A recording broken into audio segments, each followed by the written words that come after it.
Hi, my name is Daniela and today I'm going to read an extract from the book Claude at the Circus, written and illustrated by Alex T. Smith and published by Hodder Children's Books. Backstage. Claude and Sir Bobby Lee Stock watched in amazement as acrobats and gymnasts and dancers and clowns came tumbling into the ring. They were all dressed in wonderful costumes. Sir Bobby Sock, who liked sequins and feathers and that sort of thing, was very impressed.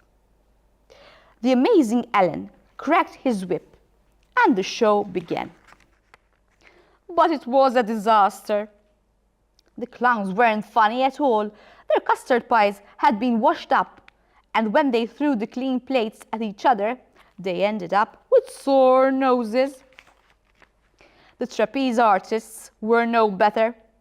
The trapezes were so slippery they couldn't keep hold of them. So they landed with a bump in the sawdust and bruised their bottoms. The audience began to realize something was wrong.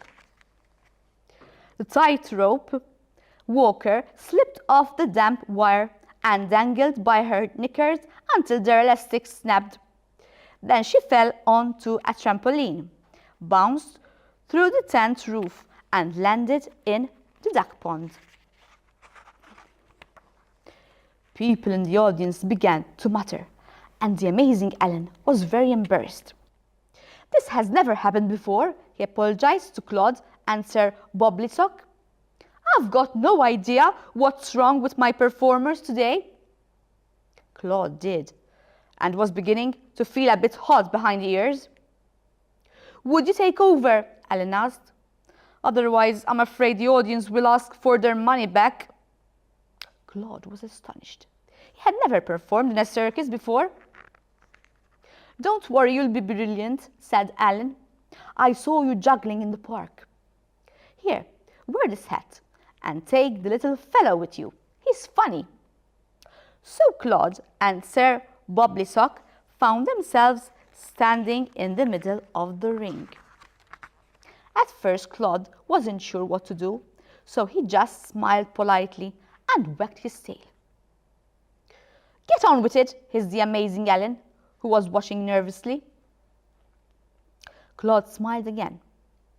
Then he did some star jumps and some twirling around on the spot. The audience was impressed. Then Claude cleverly rubbed some chalk on the bottom of his shoes so his feet wouldn't slip. He clambered up the ladder and stepped onto the tightrope. It was ever so high, so he shut his eyes and pretended he was just tiptoeing down a very thin bit of road. To his surprise, he found that he was quite good at it. He hung from one paw and stood on one leg, not at the same time. Then, because he was getting tired, he sat down halfway along and drank a cup of tea. The crowd went wild when he dunked his biscuit. Next, Claude and Sir Bobby Sock did a clown routine. They whizzed around the ring in a car that was too small for them and fell over a lot. Then they threw some freshly made custard pies at each other. The pies were so delicious, Claude couldn't help catching one in his mouth and gobbling it up, plate and all. The audience thought this was very funny. Finally, it was time for the trapeze act.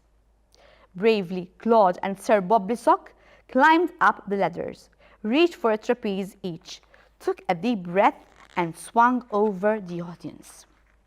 They were marvelous, flying through the air like a couple of monkeys.